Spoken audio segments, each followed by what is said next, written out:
Hello and welcome. I'm a hotel AI expert, and it's my pleasure to welcome all of you, the students of Europe Hotel School, to your online learning journey.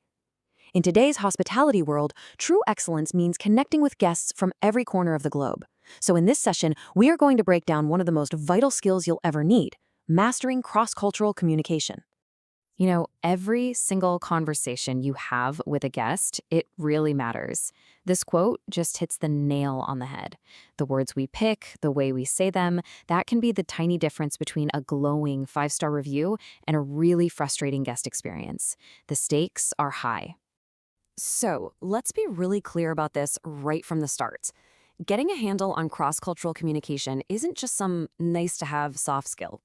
Nope. It is absolutely essential for anyone who's serious about a career in this industry. Think of it as the invisible foundation that all five-star service is built on.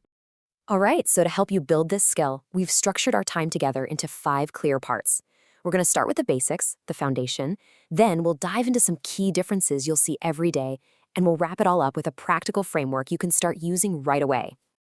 Okay, let's dive into our foundation. You see, the whole journey to becoming a great cross-cultural communicator starts with one simple but really powerful realization. Our own way of speaking isn't the only way, and it's definitely not the only correct way. Now, what's so fascinating here is that last little phrase, even when the same language is used. See, this isn't really about language barriers. It's about the cultural software, you could say, that's running underneath the words themselves. It shapes everything, how we speak, and just as importantly, how we hear. And that brings us to, well, what I think is the most critical mindset of all. To be truly effective, you have to approach these differences with curiosity, not judgment.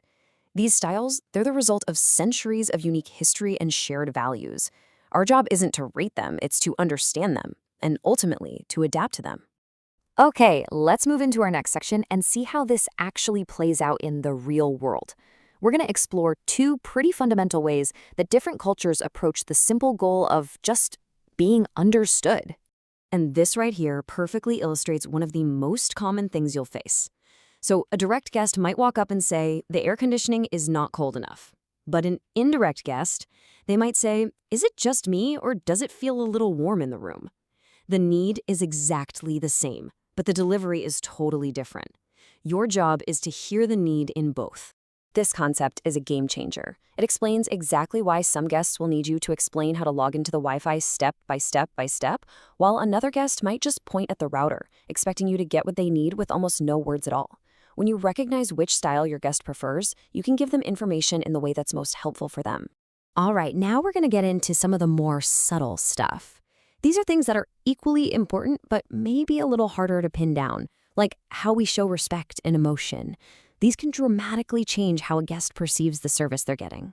So here's the classic question. Should you call a guest Mr. Smith or John? Well, the answer is, it depends. The absolute key is to observe first. Just listen. How do they address you? How do they talk to other people? Mirroring that level of formality is a simple trick that creates an instant atmosphere of comfort and respect. This one is so fascinating.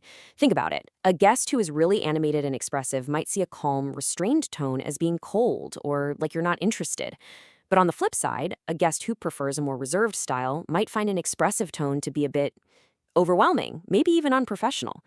Neither one is right, but knowing the difference is everything. Let's move on to something you might not even consciously think about, the actual rhythm of conversation itself. The speed of our speech, and even the way we organize our thoughts, are so deeply influenced by our cultural background. So what do you think? I mean, in a lot of Western cultures, a long pause can feel super awkward, right? Like something's gone wrong. But here's the thing, that is not a universal rule.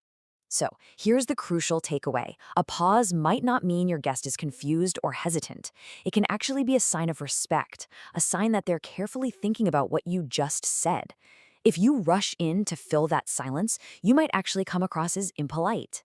Pacing your response to match theirs creates a kind of conversational harmony. This explains so much. It's why when you ask a simple question, you might get 2 totally different kinds of answers. One guest will get right to the point. Another might tell you a short story first to give you some context before getting to their request. Knowing this helps you listen patiently, and it helps you structure your own answers in a way that feels natural to them.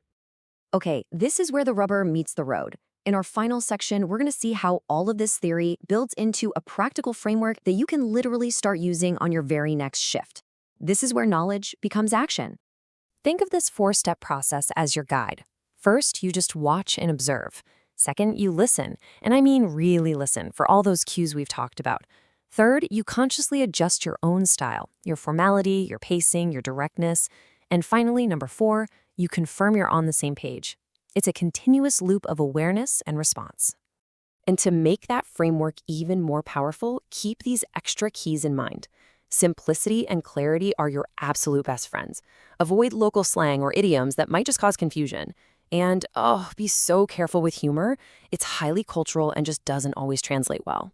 Above all else, remember that a patient, supportive tone is a universal sign of respect. And this, right here, is the whole point. You're not trying to become someone you're not. You're not trying to mimic them. You are simply flexing your own style to show the guest that you respect them, that you hear them, and that you are genuinely committed to understanding whatever it is they need. It's about genuine care. We'll end with this thought. As you all move forward in your amazing careers, just remember that you're not simply exchanging information with guests. You are building bridges of understanding. Mastering these skills won't just make you an exceptional hospitality professional, it will make you a more effective communicator in every single part of your life. Thank you.